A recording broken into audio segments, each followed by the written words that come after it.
Good evening, everyone. I'm Ellen Sutter of ESP Presents and ESP Book Chats, where we bring page turners your way. Tonight, our guest is Caroline. We brought her back, and it's Caroline Omoifo. And here's her book, Saving Bekyah. And you guys are seeing something right now that's very interesting. We've been talking about this book. It's been a 10-year book. And tonight, we're just going to get right into it. Tell us about yourself, Carolyn, and what would you want your readers to know about this story? Saving Bekyah has been a very intense book to write. It was intense to write because I was so passionate about the subject matter, knowing that about 200 million women out there have undergone female circumcision. So I just needed to bring this out in the open. I know other people there's so many books that have been written about female circumcision. I decided to go a different route to look at circumcision and sexuality. How does female circumcision affect sexual performance, sexual function of the woman and the man? And that's mainly what I delved into in this book. It was to advocate to stop female circumcision and also to look at those that is being done to. How is their sex life?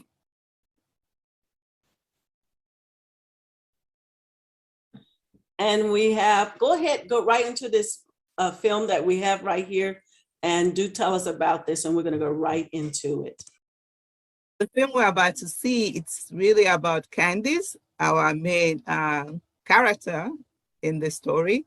The film was made to portray her in her lonely moments during the struggle.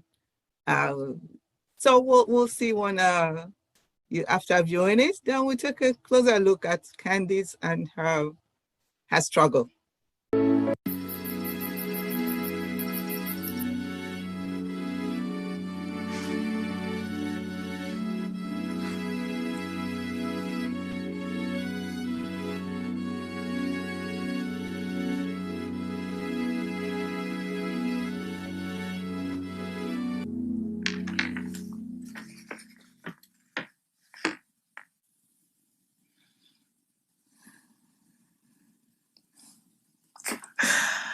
God. Yes. Why are you crying? Is this email that I received from my husband?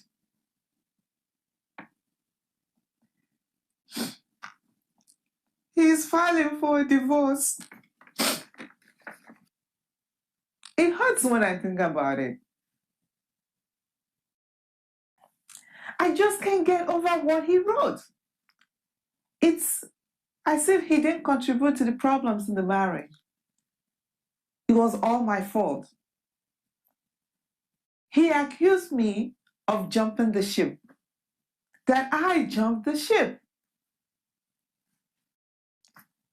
How can he accuse me of jumping the ship? In a way, he is correct.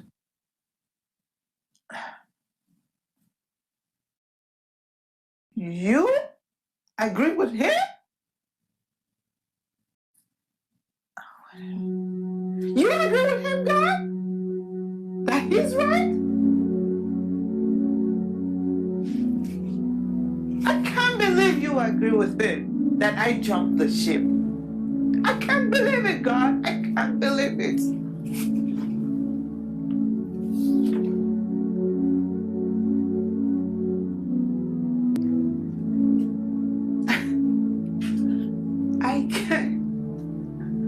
I can't believe you.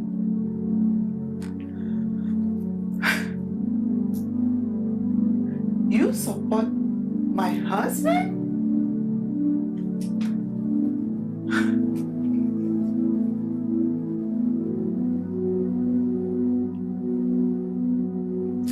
Day after day, I to you.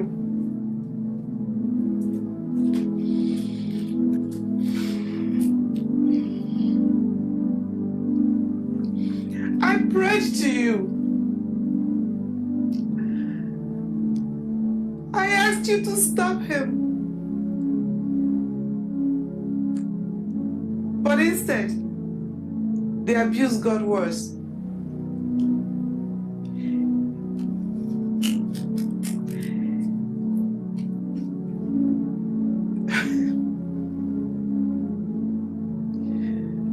He calls me a worthless piece of junk. Me, a worthless piece of junk. You did nothing to stop him. You did nothing to stop him, God. Why? Why? Each time was like a knife piercing my soul.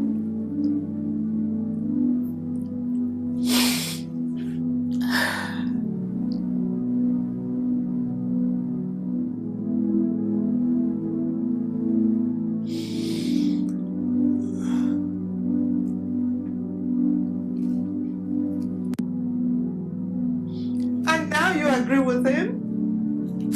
You agree with him that I jumped the ship?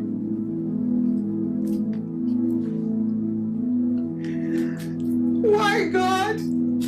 Why? You let me down.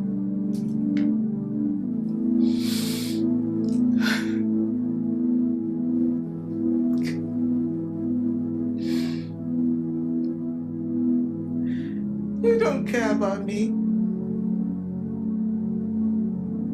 You don't care about me. Nobody cares about me. I'm all alone. I'm all alone.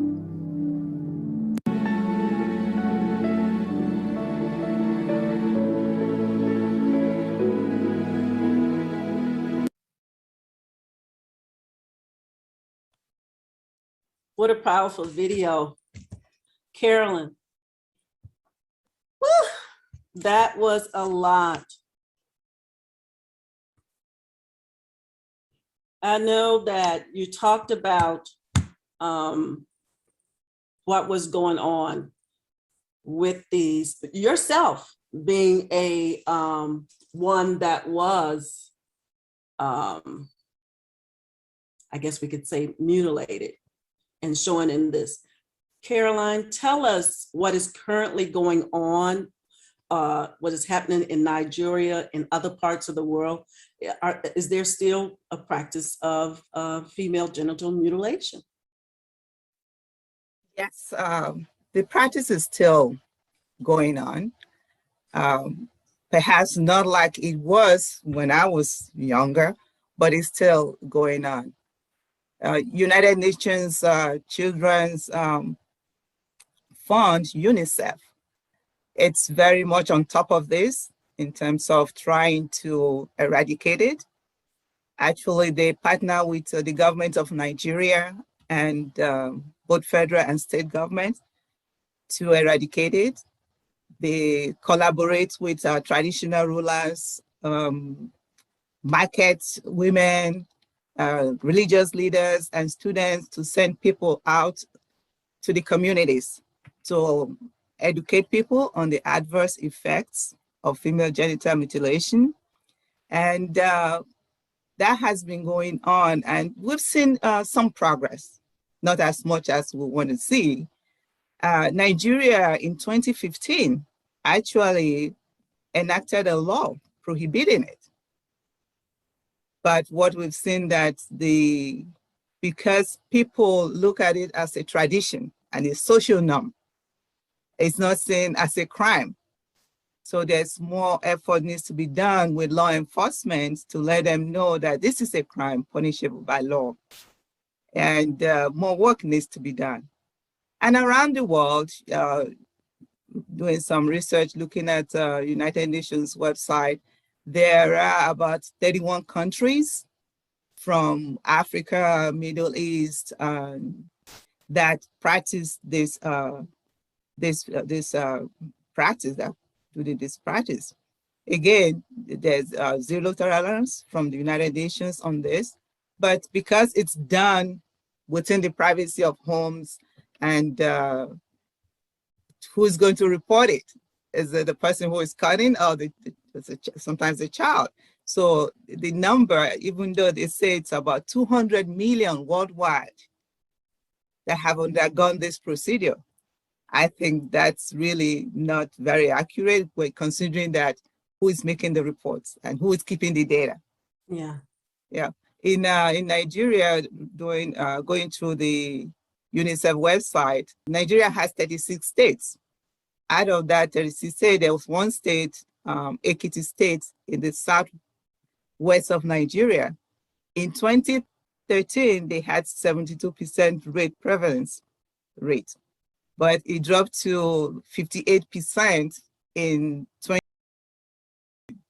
just a few years ago. So, which means it's still going on. And right now, there's a fear that because of the pandemic, frontline workers have not been able to go in the field to educate people, to talk about the awareness. So there's a fear that more people will be subjected to this by the time we hit 2030. So I don't see it ending anytime, soon with the pandemic, and nobody's actually on the front line educating people and moving this, making it a subject matter on anyone's agenda. Not until we get rid of COVID. Yes. I know I was reading in your book, and we had a talk about it. You've been here before. And as I was reading it, all of the myths that they had as to reason why they're doing these female circumcision. I read where they said they were promiscuity, to keep them for marriage, to keep them with their husbands so they won't go out, even as they thought that it was something that was a coming of womanhood, things like that. And you told us last time about there are, as young as babies, they're doing this too. And you did explain to us what was done to you. And I told you earlier I was going to ask you this. When you explain that some of them are the different types of way that they did the cuts, and the cuts, some of them were sewn up, and some of them they just took away some of the clitoris. Could you tell us about that again to catch these people up to speed? Okay. There are several types of female genital mutilation. That's why it's called mutilation. From just cutting the clitoris. Unfortunately, I don't know if anybody takes a ruler to measure how much to cut. Yeah. Every woman is different. Every woman is built differently. So I don't even know what they use to measure how much to take and how much not to take. Well, let's say, there's partial clitoris removal and there's full clitoris removal. And then there is where they take out the labia. Some of them scrape that too. And then some cultures, they not only take out the clitoris and scrape out, they also stitch the labia together stitch it together with needle and thread, leaving only a little part where the urine come out and menses come out. That stitch doesn't come off until she gets married. Then either the man breaks those stitches with his pennies, or they use a razor to cut her open, remove the stitches. Yes. Okay, we've talked about in chapter 25 of your book, they talk about the spiritual aspect of sex.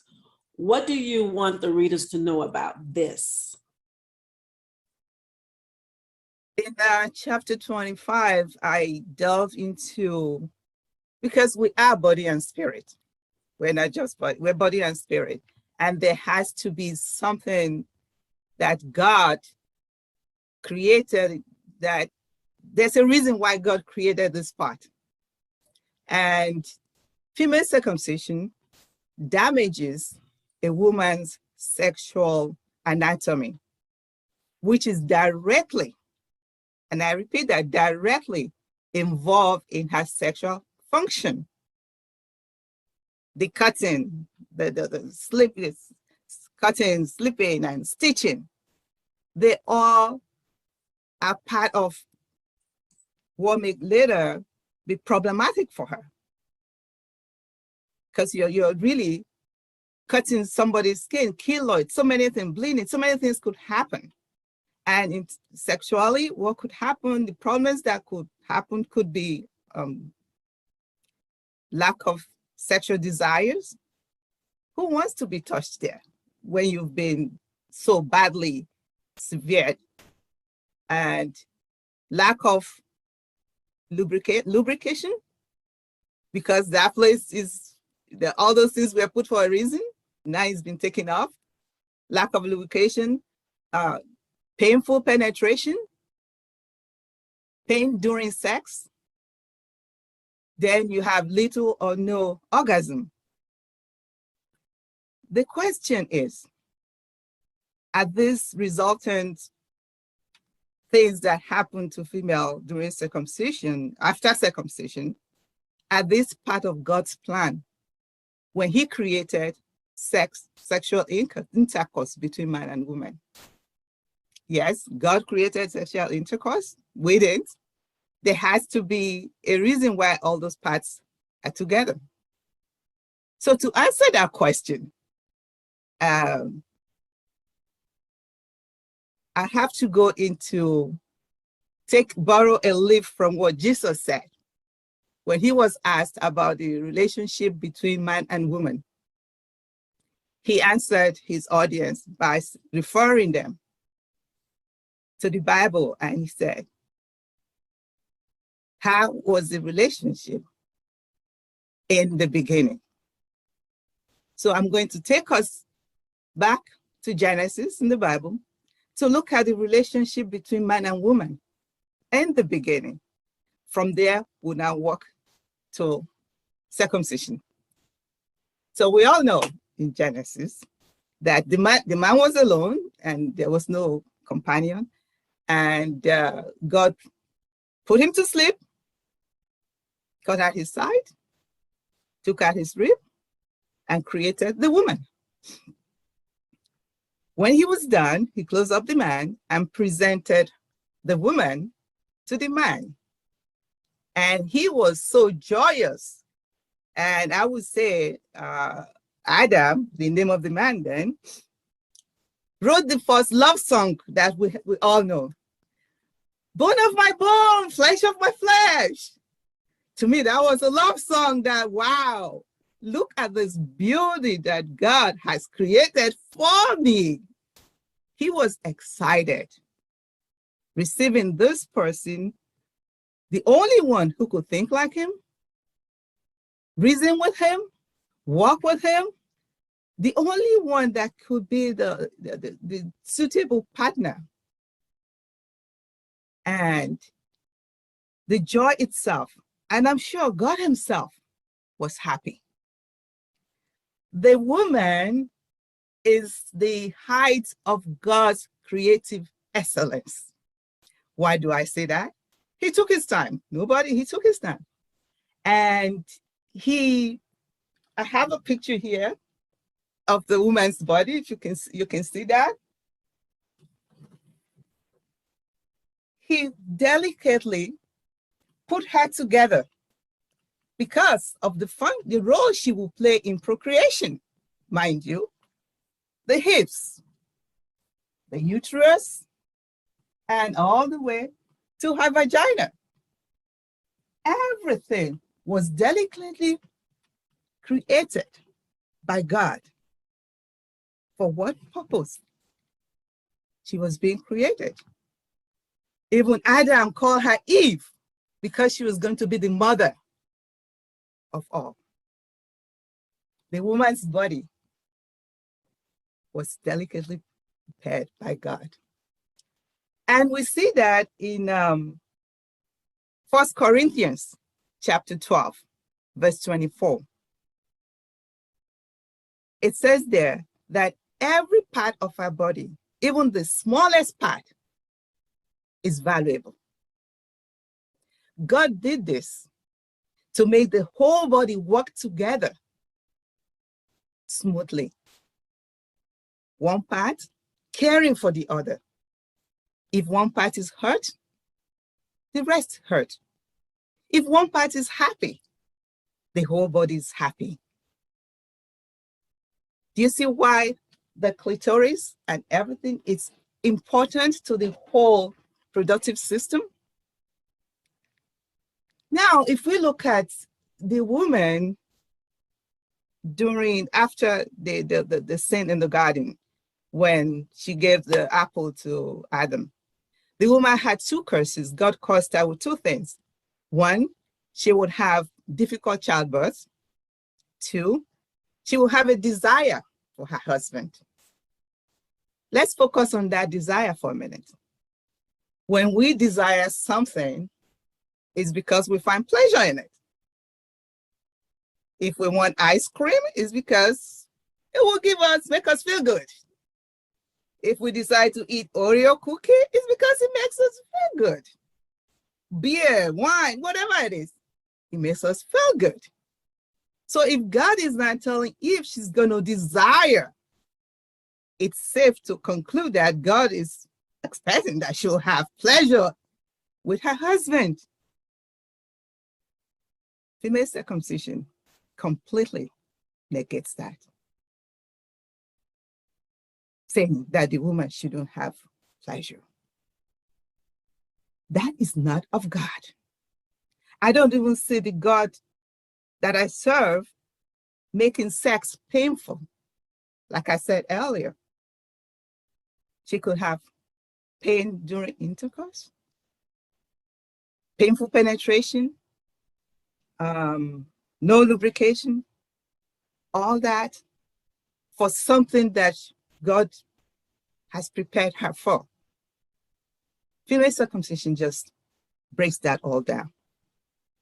And then I want to explain further that it is more so very problematic for men, because we always concentrate on the woman, but how about the man?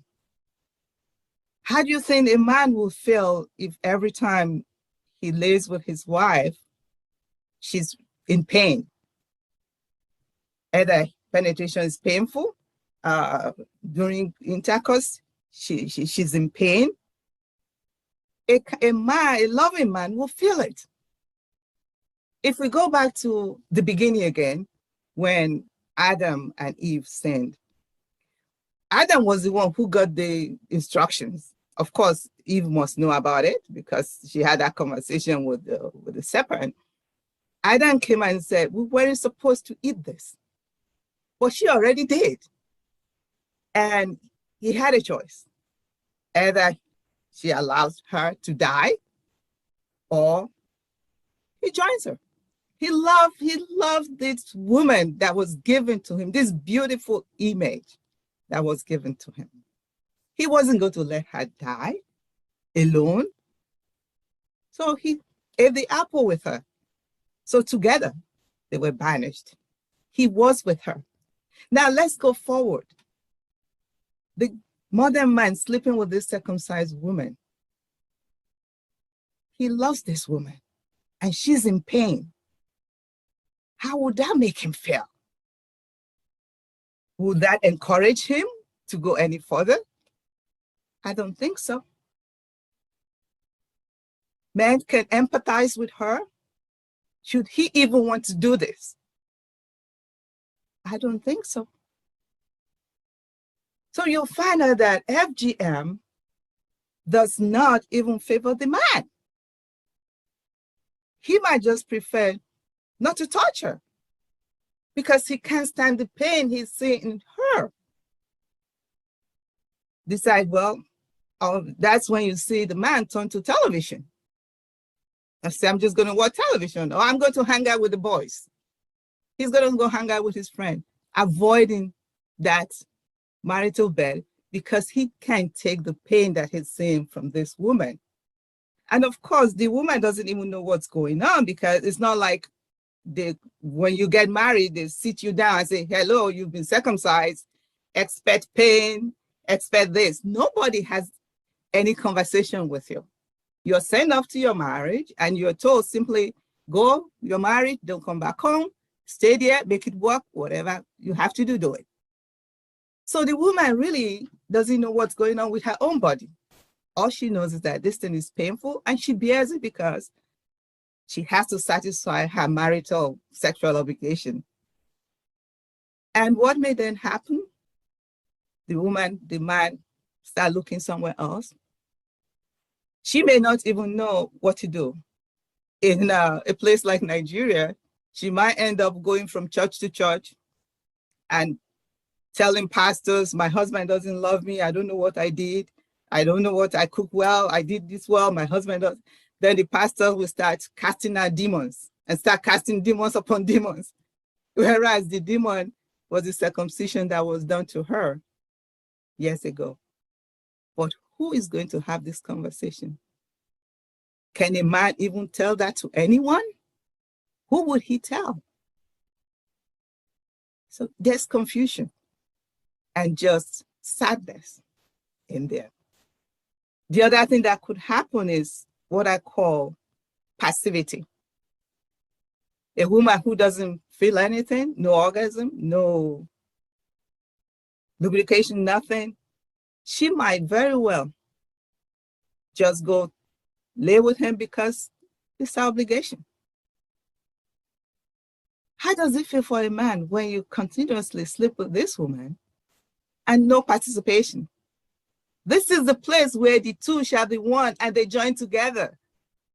They're supposed to have fun together, enjoy each other's body. And the man is left alone to do all the work. And she's just passive. That can kill a man's spirit.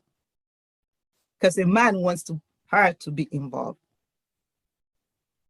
And if he continues with it, it's almost like he's using her for his pleasure. It is using her because he's having pleasure and she's not. That amounts to selfishness. And selfishness is a spiritual desolation. The spirit will not be happy. There's something missing. There's a big bulk of emotion they're missing. They may not be able to explain it, what's going on. Again, it might lead to spousal abuse because spiritual desolation is dangerous. When the spirit is not happy, it's dangerous. The mind might resort to spousal abuse. Oh, you didn't do this because the soup wasn't well cooked or the potato wasn't well mashed, some crazy reason. But the real problem is the spirit is unhappy. And if that doesn't work, he could turn to infidelity. He goes out to look for somebody who will at least participate in bed, make it fun, and eventually, possibly, break up of a marriage. Now tell me, is this God's plan? No, no. So female circumcision, when you look at it sexually, from that sexual angle, it works against God's purpose for making sexual intercourse. Rather, instead of joining, bringing people together, it pulls them apart. It needs to go. I'm not saying that is the only reason why you have disharmony in a relationship. There could be other reasons. But if this alone, it's like 1 or 2% that causing problem in a marriage, that is 1% too big. It needs to go. We need to protect the family. We need to protect our womanhood, what God has put together excellently. When he created this woman, I forget to add that. The woman was created on the sixth day. Because after the creation of woman, God on the seventh day rested. He was done with creation. The woman was the masterpiece. There was no need to create another. Yes. God's masterpiece. And someone get in their head that they should butcher her up. Something is very wrong. I don't know who started it. I don't know. I don't even want to know why, but it's really spiritually wrong. Yes. It goes against God's design for sexual contact. Wow. I know in your book, character Candace, got her groove back, if you will. She was a circumcised woman. Kirsten, I like to Kirsten. Kirsten. It's so different. Oh, you can just call him Kes. That's him. He really showed her that she could have feeling and get those orgasms and get that female, made her woman. And she didn't understand it. That was her first time ever having an orgasm. And it really blew her away. So she began to feel this is what they were missing, because before that, women were always talking about how sex was not pleasurable, and they are circumcised women, and so they don't know what it should be like. And we talked earlier.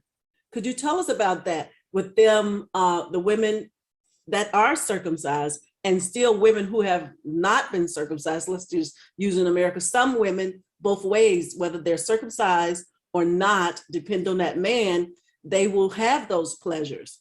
So we talked about that earlier. Do tell us about that. Yeah, like I said earlier, I don't want to put all sexual dysfunction on female circumcision alone, because there are women who are not circumcised. I've had so many conversations. I wrote this book. I've had so many conversations with different people. And there are those who will tell me, I'm not circumcised, but I don't get this orgasm. I don't even know what it is. Can you describe it? Okay, we'll have to sit down and we need a lesson on this one. And there are many women who are out there who have no idea what it is. And of course, until you go read the book, but that's why Kessin was created, because I think it takes two to make this work. Mm-hmm. There has to be honesty between the man and the woman. And that's what happened in the book in Madrid, that Candace had to tell him, this, what you just did does not work for me like that. It doesn't matter whether you're circumcised or not circumcised. If you know sexually you're just flat, you don't feel your heart beating, and you don't feel that bubble in your stomach, and you just want to scream involuntarily, making love to a guy, then you need to wait a minute, am I really getting what I'm supposed to get out of this? We always think it's only the man who moan and carrying on when they're having orgasm. Women do too. And if you know that you don't feel it, you don't feel your inside going mushy, and want to hold on to him for dear life, then you need to wonder, maybe I need to do a little more. There's no shame in this. It's supposed to be, like I said, in part of God's creation, we're supposed to have pleasure doing this. And if you know you're in that situation, ask questions. Do your research. It's your body. You're entitled to have fun with it. A woman needs to know her own body. Yes. Enjoy it. Then talk to your partner. That's the thing that we're so shy about this, circumcised or not circumcised. I talk to my friends, and every time I mention sex, everybody go, oh. I'm like, what is the problem? We talk about eating, we talk about pooing, we talk about everything else. Why is it that when we mention sex, everybody just freaks out? I said, it's a natural process. We didn't create this. Let's talk. Even among women, it's hard. Oh, they'll say, oh, Caroline, we don't want to hear that one. I'm like, why? Why? Because sex has been so beaten down, negative connotation to sex. It's like somebody said they took a boy to church, and they said, "Oh, that's Jesus," and the boy said, "No, don't say Jesus, don't say Jesus. We're in church, don't say Jesus. That's a bad word." That's because the child in his environment has associated Jesus with something bad. Now that they're in church, you say Jesus, it's like, oh no, this is bad. And this is the house of Jesus. So we have really put negative connotation to sex that is such a heavy duty subject for us to talk about. It's okay to talk about it, especially if you're not gaining what you're supposed to, especially if sex has become painful and become undesirable. It's okay to talk about it and talk to your partner. There are help available. I'm serious. There are help available. You can actually have pleasure doing this. Yes. Carolyn, are you anything like your character, Candace, in your story? Wow. Candace, wow. For me, I think she's too brazen. If that one night in Madrid with her boss, if I was put in that situation, I'll probably like, okay, I don't know about this. I'll go to the hotel. You know, he gave her invitation and gave her a cab to bring her to the hotel. I'll probably go there with a nice note because I want to keep my job. Yes. Nice note and say, thank you, boss. I have an urgent matter. I'm going to Nigeria to bury my mother. I'll see you when I come back to New York. But I do admire Candace. I admired her courage back in the village when she was facing all this opposition, her strength. I actually once had to borrow from her character in my own life. When my book, Saving Bekyah, won an award in New York, I was so proud of myself. So I called the Star Ledger. See, I needed to publicize it and put it out there. So the lady called me, she interviewed me, and they sent a photographer to my house, and they took a big, nice picture. But when the article came out, Caroline Lugambo, then I say in there, circumcised in a village ritual. I'm like, what village ritual? Oh my God. I needed to go to work. Oh my God. I said, I can't go to work. I went back in my room, jumped in my bed and covered myself up, hiding. My daughter called me and said, Mom, did you see your article in the paper? I said, yeah. I said, but I'm not going out. I am not going out. People will look at me. She was in a village ritual. I'm covering up. My daughter said, Mom, you know why you wrote this book. Think of Jesus. Think of all the girls you wrote this for. Don't hide. I'm like, I don't know. Just leave me alone. I was hiding there. Then all of a sudden, I asked myself, if this was Candace, what would she do? Will Candace be hiding right now? I'm like, oh. And I thought of this woman. I'm like, no. So I got out of bed, found my best suit from my closet, put it on, pull my head to the back, slap on my best wig, got dressed, I went to work. And of course, as expected, I saw everybody with the newspaper. Caroline! Some were like, congratulations. Some were like, oh, we're so sorry this happened to you. I was getting all kinds. From the elevator to the 8th floor where my office was at, somebody had that paper in their hand. I'm like, okay, straight face. Caroline, thank you. This happened to you? Thank you. I went in my room, sat down. They followed me to my office. Two guys came in. They sat down. I didn't even ask them to sit. They sat down. So, well, we're so sorry this happened to you. One of them said, by the way, do you enjoy sex? So at that point, I'm like, I'm sure you've slept with women who didn't really enjoy sex. Or even those who enjoy, they don't enjoy it all the time. He goes, yeah. I said, yeah. So there are those who are not circumcised and they don't enjoy sex. Yeah. But to answer your question, I do enjoy sex. The man just has to know the right buttons to push. So when you sleep with a woman who doesn't enjoy sex, find out what right buttons to push. And you'll find out that everybody can enjoy sex. They left my office. Okay. They both walk out of my office. I'm sitting there. I said, I hope not one person is going to walk through my door. I can say, Caroline, come down, breathe. These two shall pass. These two shall pass. But just to say, I have actually, at that point, I had to gain strength from Candice. She's courageous. What do your daughters say about you being one of the 200 million circumcised woman? To them, they think it's unnecessary and quite unfortunate. But most importantly, they are glad they weren't born there. Like, thank God I'm American.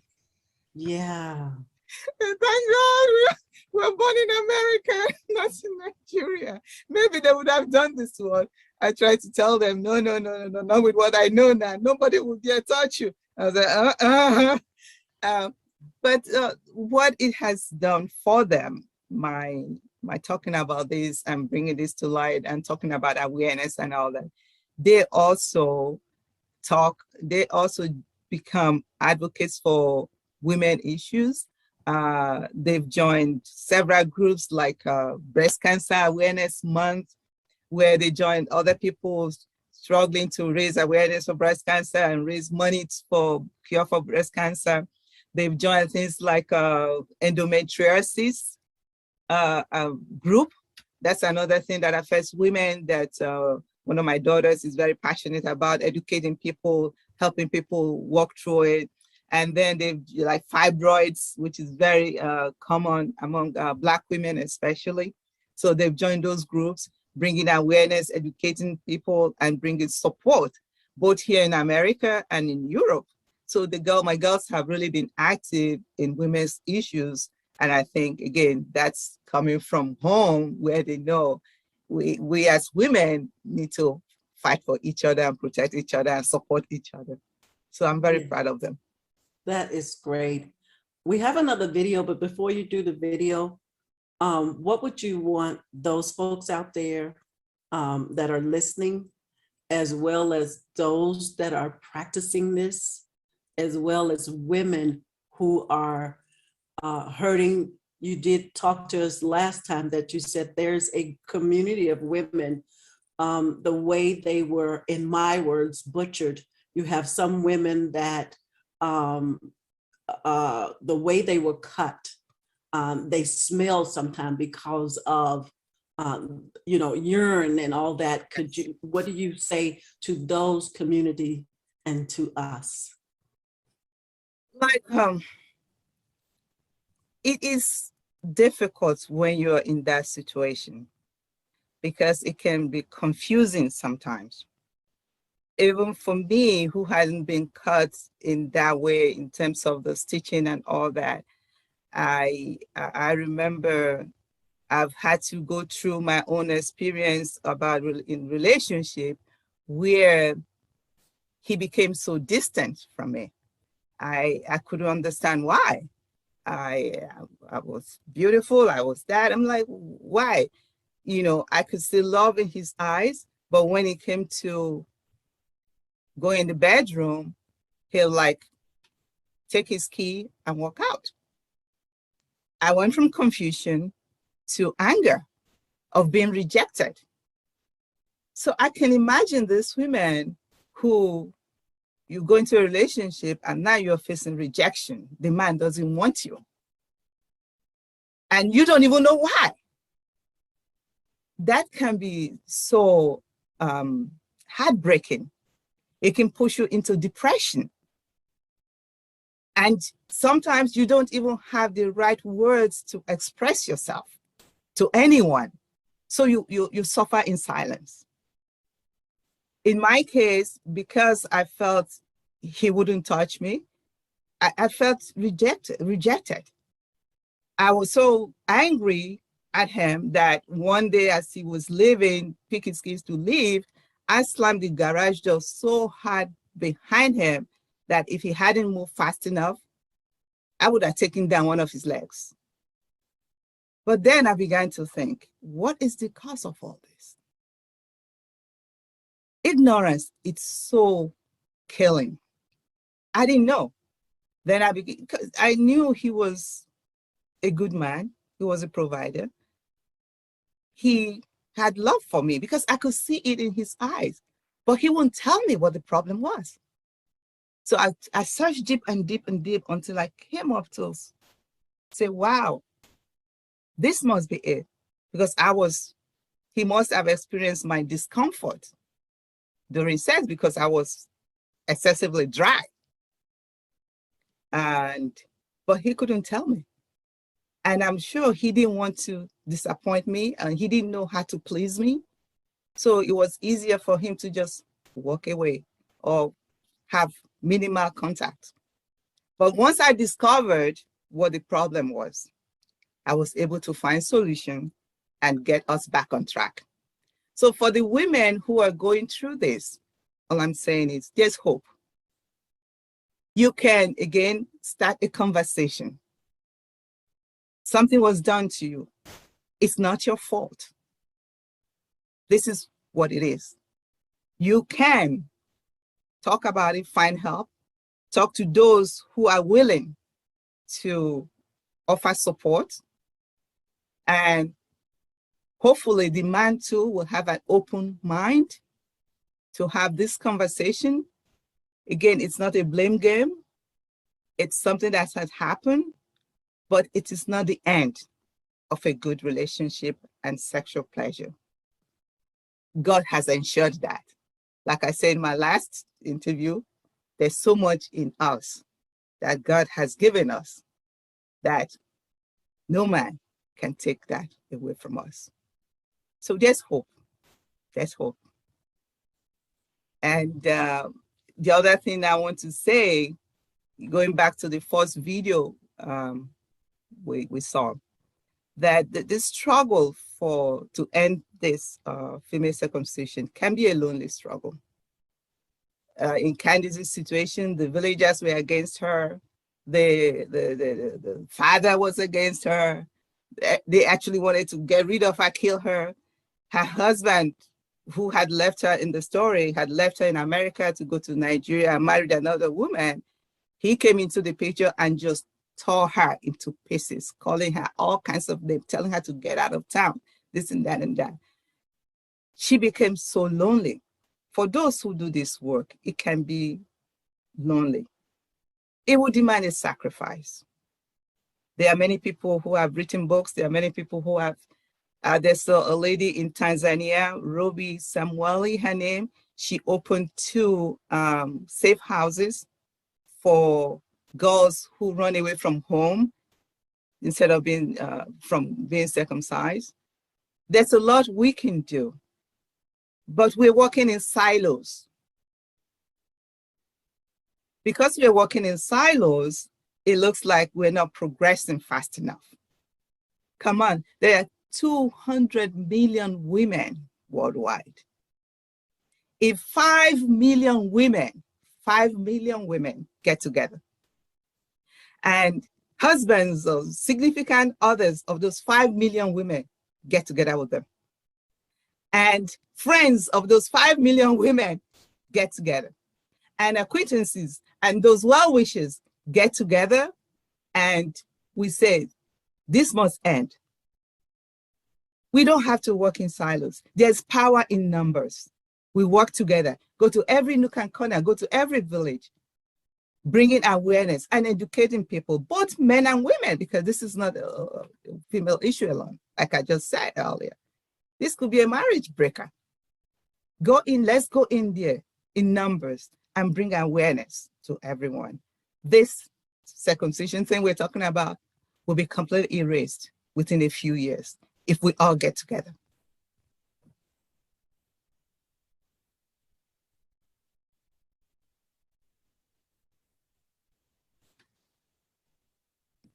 That is a great thing to do. And thank you for sharing your story. And I'm going to let you go ahead and do the last video. And you guys that are out there, thank you for watching. Carolyn, thank you for telling your story. Again, we must fight for it. And I guess I can say thank you for surviving, really, if not just only physically, but mentally going through this. Thank you so much for sharing your story. She's going to show a video in our closing. Wendy said, thank you, Caroline, and you're getting some hearts. Thank you. Let's walk through this again. We're going to do our ending video. I'm part of the Watchung Heights Girls Club, I need a club that was started a few years ago for girls in high school and middle school to discuss issues about FGM Awareness Day, and it has a few facts about FGM. It says about 130 to 140 million women and girls have been subjected to FGM. This is another poster that just says, would you like to be mutilated? It's just explaining what happens during female circumcision. Reach out and stop FGM. You can make a difference. Embrace her wholeness. Dump the razor. No more cuts. Saving Bekyah. 11-year-old Budur Ahmed Shakur died while undergoing female genital mutilation on June 2007 in Egypt. Stop genital mutilation. Stop it. Why destroy the beauty of women? No more FGM. No more cuts. Girls are precious. Girls are the happy memories of the past, the joyful moments of the present, and the hope and promise of the future. No more cuts. Stop the cuts. Girls are precious. No more cuts.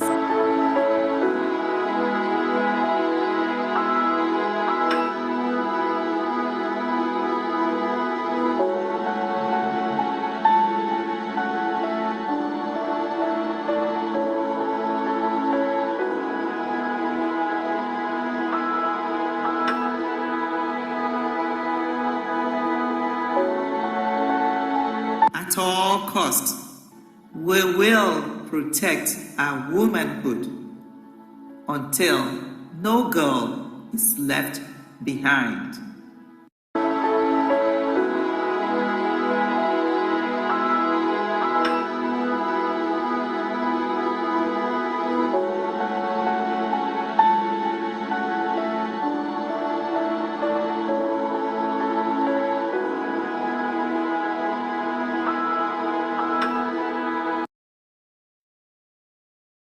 Thank you, Carolyn. Can you tell us your website, if you have a website for this, or? Right now, I don't have a website. I just have that email address, which is IT Hope Rising Foundation. I'm working on getting my 501c. But it is registered in Nigeria, the foundation. My sister and I have the foundation. We've actually been working with women and girls in Nigeria. And I will make it, 501 registered here in America. So I'm working on that now. But in Nigeria, it's registered. We're actually planning to build a shelter for women. Yes, tell us a little bit more what you plan to do. And we Yeah, will end it. yeah. Itoha Hope Rising Foundation was created to actually address, but my sister, who I told you, is also, she's written several books on female circumcision. So we got together, started this foundation. For the past few years, we've been in Nigeria, in the village, helping women, especially in domestic violence situations, helping them find jobs, putting them in skills acquisition workshops, like if they want sewing or hairdressing, just to keep them engaged with something. But we're hoping that we already have the land. We're hoping to build a house, a safe house for women. And female circumcision is going to be one of the things we're going to put on our top list, especially for those who want to run it, who looking for a safe place to be, like the woman in Tanzania. I really admire her and what she has done. So that, and also like a domestic violence safety for safe place for women. If only just for a minute, to just come in and put your burden down. This is a safe place to go. We really want to help women. I've been in conferences. In 2019, I was in Taiwan to give a conference. I talked on domestic violence in Nigeria. And I'm hoping the next time they have a women's conference, circumcision is going to be top on the list. And I'm also going to be advocating for most international conferences, or I may just start one myself and have all of us get together, preach, do what you preach, if I'm preaching it. So I might just start one and have all these 5 million women get together with their friends and their spouses and whoever. Let's just get together and put an end to this in the next few years. Like United Nations is saying 2030 is that the sustainable project that they're going to end female circumcision. I'm saying 2030 is too far. Yes. We need to do it now, especially coming out of a pandemic. We need to do it now. So I might be in the front line, just marching in front and dragging up anybody with me. We need to stop this. But I know women are very compassionate about each other's cause, and many of us will stand up. So that's what I'm hoping to do. Thank you so much, Carolina. Thank you. Thank you for being here tonight, and thank you for sharing. Thank you for bringing me back to have this conversation. Thank you so much.